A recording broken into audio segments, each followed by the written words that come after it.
தளபதி விஜய் நான் தளபதி 69 படத்தோட கடைசி படம், அதுக்கு மேல நான் படம் நடிக்க மாட்டேன் அப்படின்னு ஏற்கனவே அனௌன்ஸ்மெண்ட் பண்ணிட்டாரு. அண்ட் அதுக்கப்புறமா அரசியல் கட்சியை ஸ்டார்ட் பண்ண இவரு தமிழக வெற்றி கழகம் அப்படின்ற பெயரை அவரோட கட்சிக்கு வச்சாரு அப்படின்றது நம்ம எல்லாருக்குமே தெரிஞ்ச விஷயம் தான். அண்ட் அது மட்டும் இல்லாம அக்டோபர் 27ஆம் தேதி இதற்கான முதல் மாநாடு விக்கிரவாண்டியில ரொம்பவே சிறப்பா நடந்து முடிஞ்சிச்சு அப்படின்னே சொல்லலாம். இந்த ஒரு சூழ்நிலையில தான் அங்க பல விஜய் தொண்டர்கள் மட்டும் இல்லாம விஜய் ரசிகர்கள், விஜய் மக்கள் இயக்கம் அப்படின்னு ஆயிரக்கணக்கான மக்கள் அந்த ஒரு மாநாட்டுல கலந்துகிட்டாங்க அப்படின்னே சொல்லலாம். தமிழக வெற்றி கழகத்தினுடைய மாநாடு செல்லும் பொழுதும் வரும் பொழுதும் உயிரிழந்த 6 பேரின் குடும்பங்களுக்கு நேரில் நிதியுதவி வழங்கினார் தமிழக வெற்றி கழகத்தின் தலைவர் விஜய் என்ற ஒரு செய்திதான் தற்பொழுது வெளிவந்துள்ளது.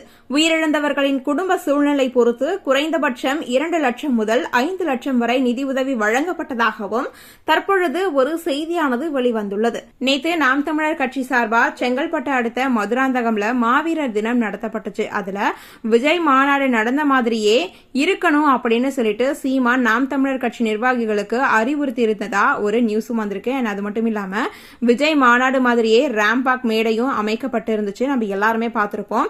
அது மட்டும் இல்லாம மொபைல் டாய்லெட், பெண்களுக்கு தனி இருக்கைகள், தண்ணீர் வசதி எல்லாமே அமைக்கப்பட்டு இருந்துச்சு.